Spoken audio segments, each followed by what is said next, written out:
This podcast contains swear words. Hello and welcome to Talking Shit with Tara Cheyenne, a podcast about art making, creativity, not giving up. Yes, I'm talking to you, not giving up, and living well in the process, even during a pandemic. And although I'm coming from the perspective of a performing artist, the issues and strategies here are applicable to all of us, whether you consider yourself an artist or no. Living is a creative act. I'm your host, Tara Cheyenne Friedenberg, a choreographer, dancer, actor, writer, and educator living on the unceded ancestral territories of the Musqueam, Tsleil-Waututh, and Sḵwx peoples on the west coast of Canada.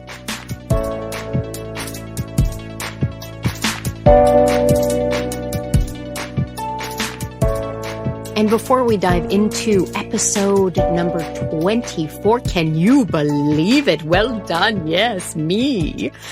Just a gentle reminder to please rate and review, share this podcast. And if it is within your means, a donation, however small, however big, really does make a big difference to those of us working in the arts. You can donate by going to taracheyenne.com, upper right-hand corner, donate button. Or we will put the donation link in the show notes. We really appreciate you listening and donating if you can. And now a segment I like to call Notes from the Studio. And right now it's not the studio, it's the bedrudio, the bedroom studio or the living room studio, or sometimes the playground. While my kid is swinging around at a safe distance with a mask on from the other children, I'm the weird parent doing the moves as small as I can, talking to myself in the corner. Why doesn't anybody come and talk to me? I wonder why, Tara. I wonder why. What I've been thinking about in this time is relationship, and what is my relationship to myself as an artist, my physical self, my emotional self, my mental self. What is my relationship to, and the work's relationship to, the collaborators I work with, my fellow artists? What is my relationship to, and what is the work's relationship to the audience? And that exchange, which is different right now, but I think at the heart, it needs to remain the same. It needs to remain true, have integrity. So I just want to offer this as a question for all of us making art or witnessing art. Maybe, I hate to use the word consuming art, but, taking it in, nourishing ourselves with online performances or taking classes or reading. Maybe there's a distant performance you've seen. Gosh, I hope so. And the importance of how we're relating, and that this isn't one-sided at all. This is very much always a conversation, a stimulating of ideas and questions always happening. And to share a little bit more, at the beginning of January, I will be filming this solo that I've made, and I've made it in community with a lot of great artists who have been my outside eye, my dramaturges, my mentors, my monitors, my co-conspirators. And what I'm really thinking about is, how do I stay in relationship to my audience, to you, even though you're watching, or you will be watching, I hope, on your computer or your phone. Maybe computer would be better. If you're watching it on your phone, I feel like that's going to be too small, but that's a conversation for us to have at a later date. But how do I stay with you when you're not here right now, when I'm talking to you in the future? And how do I stay embodied when I am projecting myself into the camera, into your living room, into another time when you will be watching? So they're kind of existential, kind of crazy questions. And I think there's value in kind of like getting into the mind fuck of all of that. And I also think there is value in just talking to each other through whatever art we are making, offering, witnessing, taking in. So I just want to I want to ask that question. And there's no easy answers to the relationship.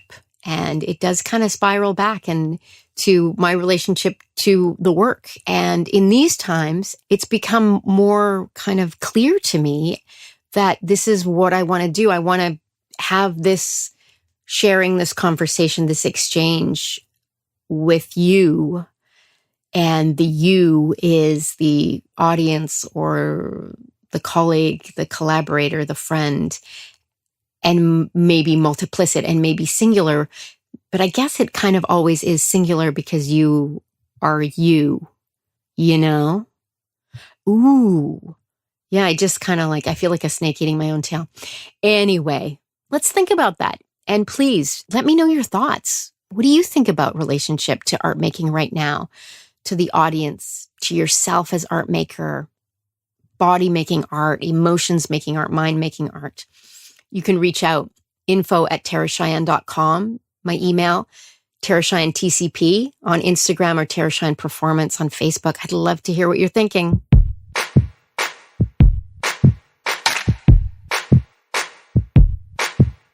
And now my interview with Harmanie Rose. God, I love that name. Harmanie is a disabled dance artist here on the west coast of Canada. Originally from Treaty 6 territory, also known as Edmonton, Alberta, she's the co-founder of iDance in 2008, which is now known as CRIPSiE. And since 2014, Harmanie has been working as a performer, choreographer, facilitator, and teacher for the award-winning All Bodies Dance project, and as a facilitator for Ready Dance, an all bodies youth project. And I'm so happy that Harmanie had time to talk to me. I really, really enjoyed this conversation. So many amazing concepts and ideas that really sparked my imagination and refreshed that tired pandemic. Oh God, I gotta keep going. Ideas about sanctuary, ideas about the audience or audiencing. So I hope you enjoy this interview. I am so looking forward to seeing Harmanie dance again. She's an amazing dancer. And if you are on the west coast of Canada, you might, I hope, get a chance to see her live. But I'm going to link to several of her dance projects so you can see her work as a dancer and as a choreographer. So, Harmanie Rose, you are associate artist and teacher with All Bodies Dance. And you are currently situated in, I read this in your bio, so-called Vancouver, which I super love. And you have been here for how many years now? So I've lived in the greater Vancouver area for the last 7 years now, and Vancouver proper for about 3 and a few months now. So that's been really great to be in the city and not have to commute. I was commuting from Port Coquitlam to Vancouver 2 hours a day just so I could dance with All Bodies Dance. Oh, wow. That's a lot of commuting. Yep. Yeah, but it was worth it. It's great company. Yeah, it is such a great company. And I'll, of course, link to All Bodies in the show notes. There's just been so much great work happening. And you're a choreographer and a dancer with the company. And how long have you been with All Bodies? Because I know you had another company. You came to us from Edmonton. Is that right? Correct. Right. Yeah, I started dancing in Edmonton about 14 years ago now. And there was no integrated dance. Somebody just wanted to do an integrated dance piece and was looking for 2 wheelchair users and happened to find my friend who dragged me along. And I was like, I'm not going to like it. And it turned out that I loved it and I couldn't stop. And so here I am 14 years later. My goodness. Yeah. And so the 3 of us worked together to actually create integrated dance in Edmonton. So I was instrumental in helping bring an inclusive mixed ability community to Vancouver and helped found iDance Edmonton, which is now known as CRIPSiE. I've recently joined the board of CRIPSiE, so I can still, thanks to Zoom and this online COVID world, I've been able to help support artists in Edmonton and give back to that community a little bit. That gave me so much. So then I came out here because I wanted a fresh start and I wanted less snow. And at the exact same time that I came out here, All Bodies started their first project. And it was very serendipitous. And I'd known Naomi from Calgary when she was working for Momo Dance Theater. So it was a great connection to make. And she was like, oh, you want to do more stuff? Oh, you want to learn how to facilitate? I'll help you. And so I was brought right in on the team like right away. So while I didn't found All Bodies Dance, I've been with it since the very beginning and helpful in the formation of it as everybody. One of the things I love about All Bodies Dance, just to backtrack on that, is it is what the people make of it. So the people who are invested and are interested are the ones who've helped shape the company and help create this inclusive, wonderful family that it is. That is so important and amazing. And I feel like it's, I hope, like the future of art making. When I see, and listeners, if you haven't seen any All Bodies performances, go to the website. There's some really great films and some of Harmanies films. And what I love, and this is, my aesthetic too, is that I see everybody's personality. Like I see who you are. Sometimes when you watch, especially dance, there's, I don't know, less of the essence of the person. And we're trying to blend together and that idea, which is a different aesthetic. And so I love that. And just what you said about it's who the dancers, it's who the artists are that make it, which is so very, very true. Okay. I want to back up. You told me about, 14 years ago, you get dragged to do a dance project. Yeah. And then realize that you love it. Tell me that moment. There's something about that moment, I feel like, for dance artists, because, what do you do? Oh, I'm a dancer. How did that happen? I know I'm always telling my story in the time I had to convince my dad that I shouldn't, just drop it and get a real job, which I haven't yet. So can you tell me about how that happened for you? Yeah, it's definitely one of those moments that is etched into my brain. And I feel like I've told this story a lot and have written about it, but I think it's really important to say. For me, I was just transitioning to using a manual wheelchair from using crutches, and I had just undergone a couple of surgeries that changed how I moved. And so far, all I knew about disability, it was still so new to me. Everything was so new to me. Access, the need to always make access for yourself and make space for yourself was so new to me. And I just remember my mother's voice in my head going, once you're in a wheelchair, your life is over. And I think I'm not putting that my mom being negative. It's just my mom didn't know any better, because that is what she was taught and how the society really does view people in chairs. They're like, oh, I'm so sorry. But I've learned through dance, through this moment. Okay, getting to the moment now. I go into the rehearsal process and they're like, okay, we're going to warm up. And one of her very first instructions was, now move in a way that feels good to you. And I had to pause and I was like, wait a sec, I don't even know what that is. It was to just give myself permission to not just wheel my chair to do one specific task, to wheel my chair to do another specific task. It was, I just get to find out how this chair moves, how I move in the chair, what is the freedom. And there is some beautiful freedom with chairs when you glide and when you spin and how it goes through your body. These things are beautiful and luscious. And if you're not given permission or the space to really explore what that is, I can see how you get trapped in this mindset that my life is over. But it was that moment where my life really started to begin. And that's why I love dance, because for me, it was transformative. I learned more about my body. I learned more about disability. I've learned more about other people.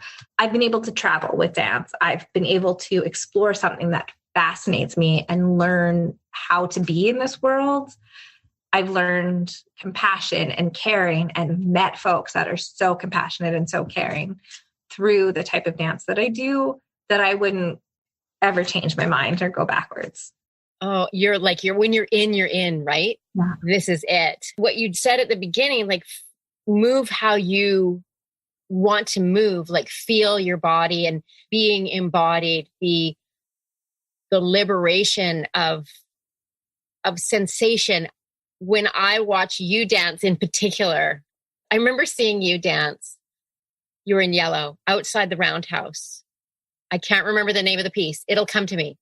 You probably remember. That was Sanctuary, the live version. The live version. Oh, right. Okay. So what I observed is watching, and this is one of my favorite things about my favorite dancers, is I can feel you feeling.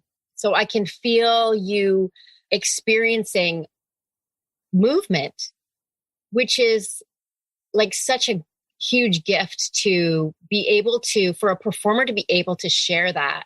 Because to me, that's what we're doing. We're sharing experience as opposed to, you know, we are making beautiful, beautiful pictures, of course, as well.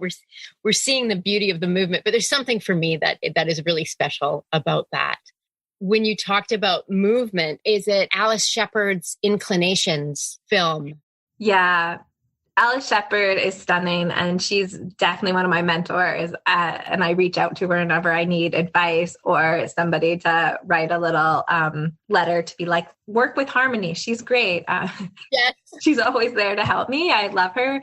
But what she said about Inclinations and why she created a ramp was she went to a bunch of MIT students and said, I want to create a ramp that shows all of the like lusciousness of a ramp. And she like used those words like luscious, desirable, because when you hit the right curve or like the right downhill and the right turn and the right curve, it can be this sensuous experience. And so she worked with these MIT students to create a ramp. So when they got the finished product, the finished ramp, they had to relearn how to move and dance on it because it was a completely different way of moving and dancing. And Alice ate that up. Alice was like, this is what movement should be. It should be a constant learning process of how do I move when I'm on a ramp? What's my new embodiment here? And disability does all of that. Disability dance artists do all of that because every single one of us has a different way of moving and a different way of being in our body. Some muscles work, some don't, and it creates a whole new picture of what a body should look like. And Alice is passionate about working with disabled dance artists and boosting them up and helping them figure out what their dance aesthetic is and how to make that better. So mentioning Alice Sheppard and her sensuous love of movement and dance, yeah. Then those words like luscious and sensual, and it's that sensation again too. And I'll link to the film. The film is really wonderful. I'm just going to go right into the other film, which premiered at the Vines Festival, Parts of Me, which you choreographed for another dancer. And do you want to talk about that? Because that film is so sensual and so tactile. Yeah. So with COVID, I had to rethink about how I wanted to work. Originally, I had this beautiful idea of having 5 or 6 dancers, having a bunch of different pieces of equipment and how that can all work together and how everybody can be moving the equipment and the permission of moving other people's equipment. It was this thought. And then I had to rethink about it. And I knew that I wanted to work with multiple pieces of equipment. And my friend and fellow dancer, Janice Lawrence, has several pieces of equipment and had always wanted to do a dance with all of her different ways of moving. So she agreed right away. I worked very somatically with her, of her creating the movement, of giving her cues and prompts to create the movement and then refining it and making it and working with each different piece of equipment. And then how does that become a journey from like one equipment to the other? And then, what is it like when you have a wheelchair and crutches, or when you have a wheelchair and a walker? And I think at one point I have wheelchair, crutches, walker, cane, all together. And Janice did such a beautiful job, and the whole dance is really from her experience and her embodiment. And she worked very hard this summer in bringing all of that forward. And yeah, I think she did a beautiful job for it being her very first solo and / professional work. Oh, wow. That was her first. Wow. Yeah. It is really remarkable. And the integration and just like seeing the fluidity and her body continue with the equipment is really remarkable. I have so many questions for you. We could probably talk for a long time. So I'll link to all your film work, and some of it is not up yet. There's the duet Sďwx, which is a film now.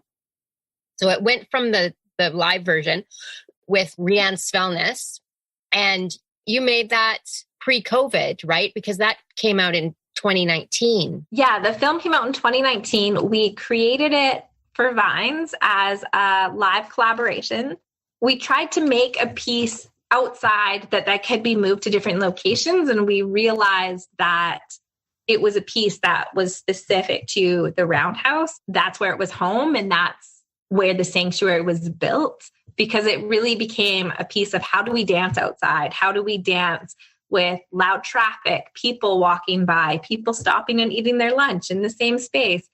There was a playground noise. There was window washers. It was such a live space. And how do you let all of that go or bring that into your piece? And it became a process. So our process of learning how to work in that space became the dance, which was a beautiful, the work I did with Rihanna was such a beautiful collaboration. It was both of us giving ideas and both of us sharing and being so genuine to the process and being in process the whole time. And when we decided to make it to a film, so the live piece was 17 minutes. We tried to make it smaller, and it just kept going on and was 17 minutes. When we made it into a film, we just pulled out the essence of it, and it was less than 4 minutes. Oh, isn't that interesting? Yeah. And you'd said something that I think was really great, that to continually be in process, which I think is so important as artists, because that's where we spend most of our time, is in process. So kind of honoring the continuation and not just looking for the end. Yeah.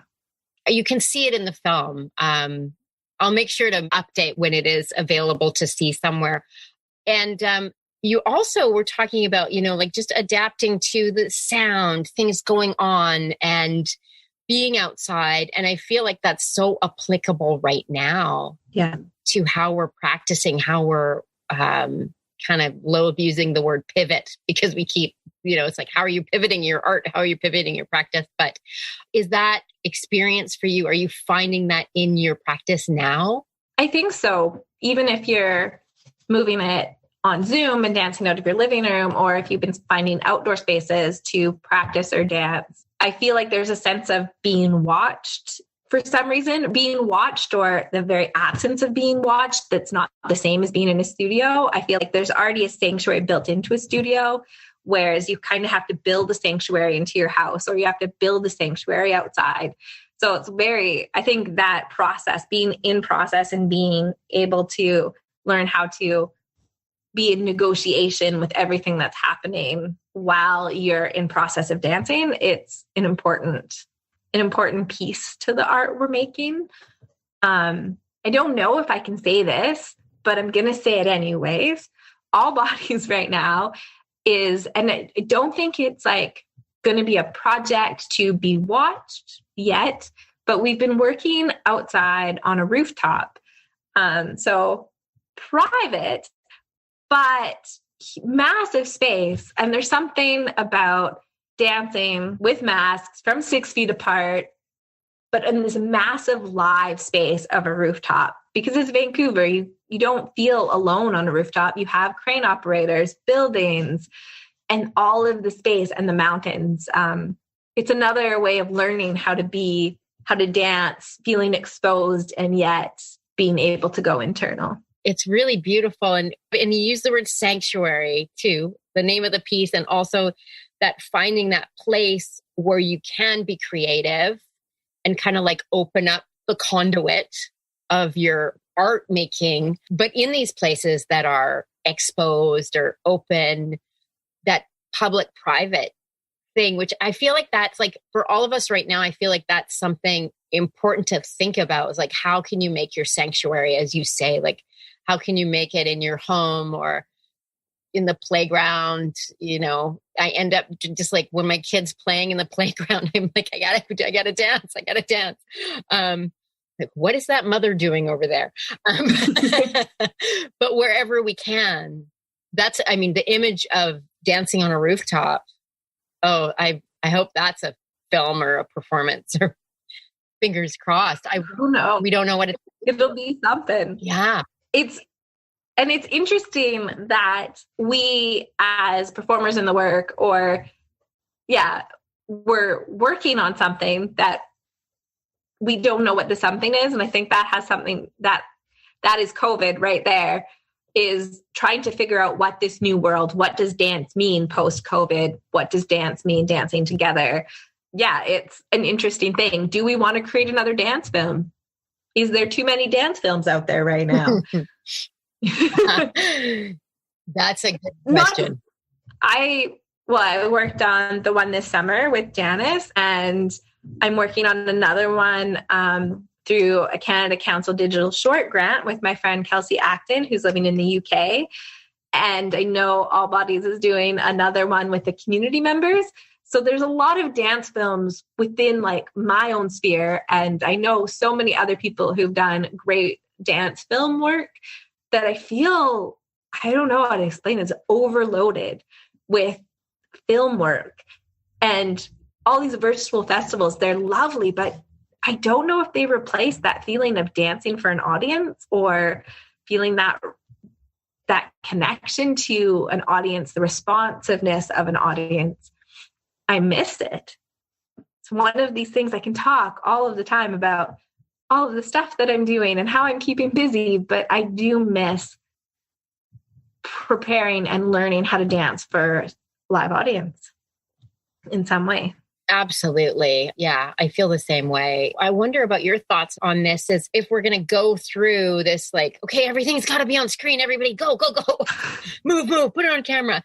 If we will find other ways, if there will be like, okay, you got to go to this apartment over here and you have to go up to the 8th floor to see the dance happening on the roof. Like, will we come up with other ways because of the craving to be actually live with each other? I know that musicians, there was so many, I would go for long walks along the seawall, and there would be all of these porch performances, and those were beautiful, just happen upon live music. But even then I would happen upon for a song or two and then leave. It's not this, I'm preparing to go, I'm sitting through and enjoying or experiencing. And then afterwards, you feel this relief of having seen everything, and you have time to absorb in some way. The setup is no longer there. It's this waving in, weaving out. And I miss the setup. Is that weird? No, I totally get that. It's like, maybe it's a different kind of sanctuary. Just like overuse the word now, but that would like kind of a framing or containing an experience, a meeting. Yeah. I think one thing post-COVID that will stick is this extra appreciation for the work that the audience does for a work. Like, what is the audience's role? How crucial is it for that live feedback? Because the knowledge of that's always been there, but the importance of it hasn't been forefronted as much as I think it will be once we can finally really be with an audience again. That's such a good point. And it's so true. It's like the other side of the conversation. It's like hearing somebody talk on the phone. You're like, yeah, that's fascinating, but what's the other person saying? And I feel like that might be something really crucial to our form of really appreciating and taking care of what the audience brings, what that interaction is about, how we are together. Yeah. It's that sensitivity, I think. And yeah, I believe that there's been a lot more thought around sensitivity of work, sensitivity for other performers, sensitivity of what's happening. I know that for my own practice, I've been really paying attention to the nuances of what's happening and how it affects me, even over Zoom. So running dance classes over Zoom, teaching over Zoom, I feel like I'm missing a huge part of the conversation as a teacher when I see somebody standing straight up and down and I get to see most of their body, but I'm still missing this 3D effect. Or sometimes you just see somebody's eye because their phone is right here. So and you want to teach to the best of your ability. And I think I do that. I don't know. I question that all the time too, but you're constantly being sensitive to the needs of the people in the room, whether it's on Zoom or in live practice, more so because you recognize that it's really important to know and to be sensitive to other folks right now. Yeah, I find I realize how much we just pick up when we're live together, you know, all our animal spidey senses that just are drawing in information all the time. And I feel like my brain is just, it's looking, scanning and can't find it on the screen. And it can be a little panicky, you know? Yeah. Yes, I feel that. I really feel that, especially with working with folks with disabilities. Maybe not especially, but I feel like not everybody communicates in the exact same way. It's not neurotypical. And so you want to be looking for different cues, but you're only getting half of the picture. So what cues are you missing? And I feel anxious as a teacher to be sensitive to my participants and be like, I want to support you. What am I missing? Yeah, it's that caring. Yeah. And how do we send that out through this weird little screen? Yeah. Yeah, it's a challenge right now. But I think too, like just being together, like we can't be together in the same space, but we're sharing the same time. Yeah. That kind of holds us as our, I'm going to use it again, sorry, sanctuary.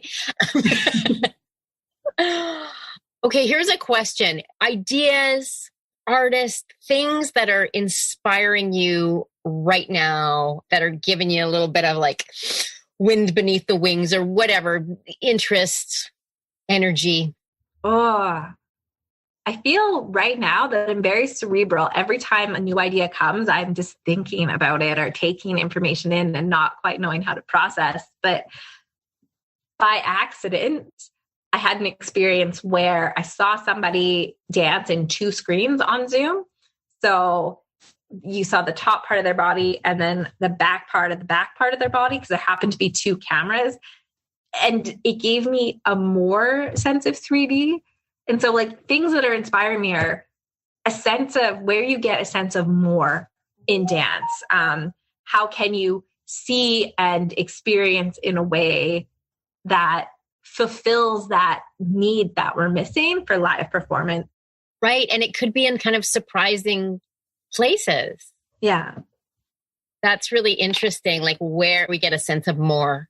Yeah. Nice. I mean, like that's something to keep our eyes or ears or senses alert for. Where is the more? Because it's not going to be in the places that we were looking for it before.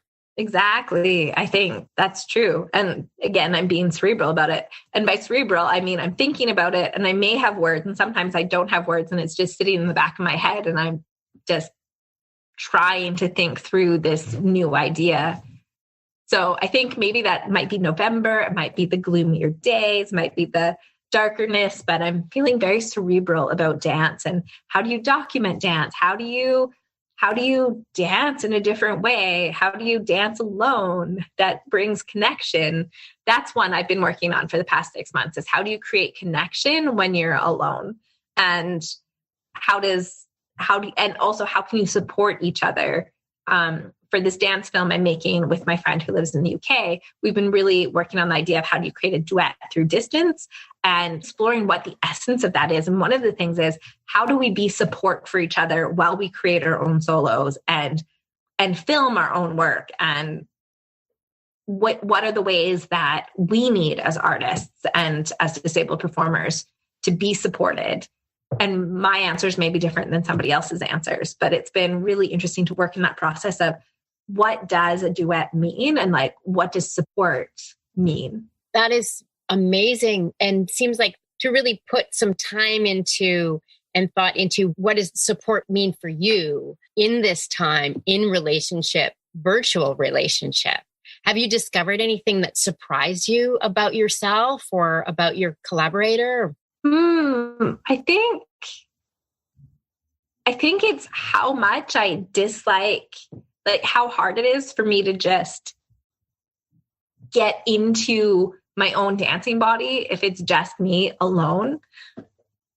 And how surprising just having somebody there to dance for even a few times before you let them go, it helps you settle. And like having this like a tiny bit of feedback, even if it's you're doing great, you're looking good. It's important how somebody holds space for you, whether it's through words or just through watching.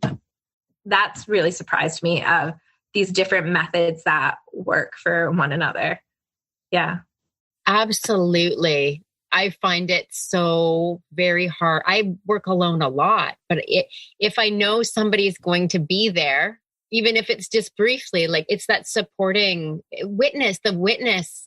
I've said this before on this podcast, but, you know, as performers, sometimes, you know, especially for the people who don't know what we do, it's like, just that, oh, you just want the attention. You just want to perform, like that perform almost like it's like not a nice word instead of, and what I think what you're talking about is the profound sharing, like real connection with your collaborator, with your audience and with yourself too. And how potent and important that is, especially right now. Yeah. And how that transforms how you work or how you feel. Because dancing alone, yeah, even trying to create, I'm going to use the word sanctuary, your own little dancing sanctuary, especially if you're dancing outside. Part of my film, I'm filmed outside, and you have the strangest things. Like you'll have the camera that's obviously there and they'll walk right in front of it. This funny experience was I danced toward my camera. I danced away. And then watched as somebody was like paused while I danced forward. And as soon as they went away, gave themselves permission to walk in front of it. I was like, now I have to start again. Thank you. I was doing so well, but now I lost it. And then also with disability, I was just finishing this like wonderful run and I'm balancing on a bike rack. I'll give you that much. Ooh. And this person who's in construction carrying one of those barricades says, that's really great for you, isn't it? Oh, that's so good for you. Good for you. And like completely messed up the recording. Oh, man. Don't even know what you're talking about. Yes, I can play off of different objects, but I don't know how it's good for me, that it's really great for me. It's great for dancing, and it's wonderful that I found them. It would be great for the camera if you would get out of the way. You can be seen, just not heard. Oh, man. Okay, just a couple more questions. And then, so do you have, and you've already kind of talked about this, ways you're like staying creative, like, because it's hard right now. Do you have some methods you could share? Methods for being creative. I was looking over this and I was thinking, right now, just to be busy, I have different projects that I've put in place. So I think I've been really lucky that I've had other people be like, do you want to work on this? And I'm like, yes. So I think my way of being creative is saying yes to projects and being open to new ideas to be creative, and also giving myself permission to become a little shell and hide away for a little while. And that it's like, it's okay not to be on or working all of the time, so that when you do work, you can really be invested. Yeah, that's such an important thing. And I think that, and I've heard so many artists talk about, you know, like, I got to stay busy and I got to do all these things, but also just like, busy, say yes, collaborate, do the things, but also allow for that going inside. And I think, like you already said too, like this time of year, dive in, give yourself some permission to not do. It'll come around. It'll come around. Yeah, I'm thinking that too. I'm also really craving this doing podcast is effing good. So I think one of my ways of staying, my plan to stay creative, because I will admit I haven't done this yet, is to actually just schedule time for myself to go into a deep somatic practice at least a couple times a week, because I feel like I'm missing that in my body. My body's more creaky in certain ways, and I'm not feeling as grounded in my work. And I think if I can reinvest into myself in a somatic practice, I think that would help a lot and invigorate my brain as well.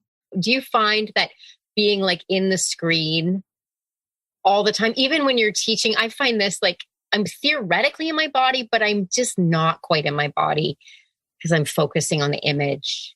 Yes, exactly. And so when I'm teaching, I try to like come up with cues to give people permission to be in their backspace or feel their backspace. And it might be my sneaky way of convincing myself to feel my backspace and feel and sense things with the rest of my body. But yet I always go back to the screen, and there's always watching yourself. It's like having mirrors all the way around a room, and it'd be so nice to just not watch myself. But when the opportunity's there, I just can't seem to let it go. I know, me too. It's almost impossible, isn't it? And it like dancer experience too, of like spending a lot of time in front of mirrors. And when we have the opportunity of going in like to that internal somatic, like you say, practice, just like come back to what this experience is of being in this body right now. Yeah. And not worrying about what it looks like. And yeah, just figuring out what it feels and how to move. I've been working with Donna Redlick. Well, I worked with Donna Redlick a lot in the spring and summer. And I'm hoping to work with her a little bit more. And I feel like she's really helped me connect to parts of my body that I thought were lost. So that's been really incredible. Donna is an amazing, amazing dancer / dance worker, movement therapist, dance teacher. She's incredible. I will link to her as well. Yeah, she's got like such a depth of knowledge. She does. And always open to new experiences and learning, and just always excited about new possibilities. And that's one thing I want to continue investing in myself, is to always be excited about new possibilities and new experiences. Yes, totally. Right. That's just a gem. One last question, although I have more questions, but we could go on. This is really, really interesting stuff that you're talking about and you're thinking about. One last question I want to ask is, how do you hope that this quote unquote time, this weird time, it's weird in so many ways and challenging and difficult in so many ways, will change art making or artists? Do you have any thoughts about that? I think just to go back to a few things I touched on is how important witnessing and audiencing is for a performer and how that helps hold space. I think re-examining that relationship and maybe how that relationship will then reimagine how we work as dancers. Yeah, I think it's a new conversation that's happening about this importance. And I think that's going to create some new ripples. And also really this question of what is dance now, and kind of throwing out the old rule book. And do you dance to create a performance? Do you dance to dance? What is the purpose of dance? All of these questions. And I think who knows what will come out of it. Also, one thing that I haven't mentioned is I know a lot of people with disabilities who work and live remotely, and being able to dance on camera or dance on Zoom has profoundly impacted how they have access to dance. And that I hope will stay once COVID changes, because as much as it is amazing to dance in person in a class-based setting, to have access to dance in any form is really important and really crucial.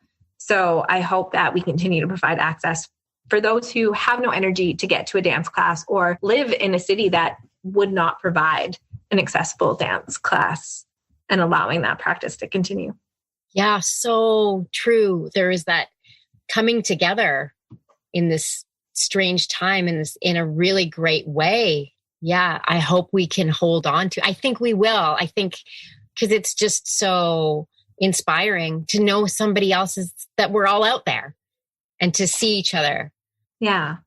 Yeah. Before I let you go, is there anything else? Is there anything that's just like a TV show, a recipe, anything that's like giving you a little bit more juice in your life? Well, I'll share this other craft that I've picked up. And Ooh. I've started needle felting. So it's a process of taking raw wool and shaping it into objects. So I've been learning that craft and shaping things and designing. I'm not great at it yet, but because I followed this like needle felting magic, and there's some magical things you can do with needle felting. But I think it's a good way to be creative in a way that's not dance, so that when I go back to dance, I can feel reinvigorated about it and still be creative. Oh, that is cool. There's something so neat about needle felting. It's like all of a sudden there's this object. Yeah. You poke something a bunch of times and eventually it becomes something and shapes in front of you. And you don't need to know how to purl 1, 2, 3. I can't knit, but you don't need the dexterity either. You just need to be able to stab something. Isn't that like a great metaphor for like life and art making? You just need to be able to stab something. You need to be able to like poke something, and then it, in a way, like I feel like sometimes when I'm in the studio, so when you were saying that, I was like, sometimes I feel like I'm just poking this. I'm just poking it. And then all of a sudden you go in one day and you're like, oh, I guess that it is a thing. Yeah. That is actually a really great way to look at it.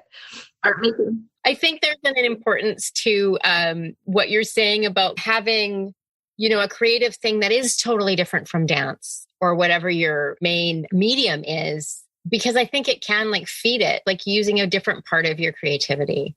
Exactly. And it lets your dancing brain relax for a little bit. And I think you always need to relax and not think about, and it can work in the background until you can bring it again and you're just more invigorated and excited about it because you've allowed that.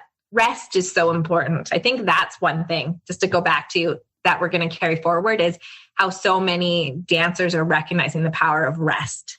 Oh, is that not just like so important? Hey, I'm totally, yeah. There's that thing that you just like, you have to be dancing hard. And actually allowing space for rest, for, like you just said, to put it in the back, and your creativity, your brain, your body will be working on it. Yeah. Even while you're stabbing at your fantastic felting. What is it? I'm seeing this. It looks really cool. It's a pumpkin that I made around Halloween. So I added the leaves recently. Oh, that's cool.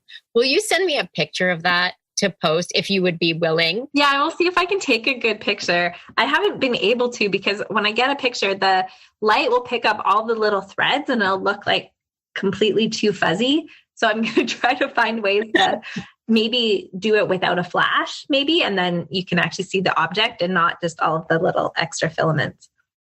Right. It looks really cool. Thank you. It's one of my favorite needle felting projects that I've done. I recently did a fox that's not my favorite, but not everything has to be perfect.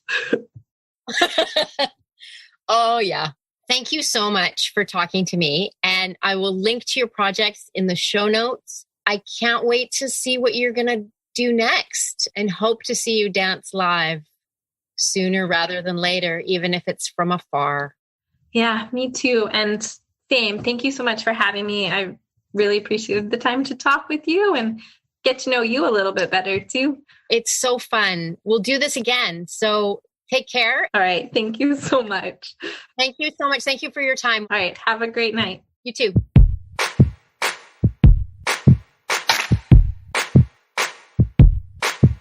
And that's it. Thank you so much, Harmanie, for sitting down with me and having such a fantastic conversation. I really got so much out of it. I feel like there's so many great ideas and inspiration that Harmanie offered. I feel like I have a little wind in my sails. And boy, do I want to start felting. Stabbing something until it takes shape. Totally. And I will link to Harmanie's work and some of the other artists mentioned in the interview. So please rate, review, share this podcast. Donate if you can. TerraCheyenne.com, upper right-hand corner, press the donate button and we'll put the link to donate in the show notes, as well as all the other links mentioned in the interview. Talking Shit with Terra Cheyenne is a production of Terra Cheyenne Performance. You can get in touch with us. Instagram, Tara Cheyenne TCP, Facebook, Tara Cheyenne Performance, or email me, info@taracheyenne.com. I would love to hear your questions, your comments, your thoughts. Mark Stewart Music is the producer, editor, and composer of this podcast. To get in touch with him, Mark at markstewartmusic.com. Keep making shit up. Keep reaching out to each other. Keep wearing the mask. I know you're smiling or crying or whatever you're doing behind the mask. Me too. Be well.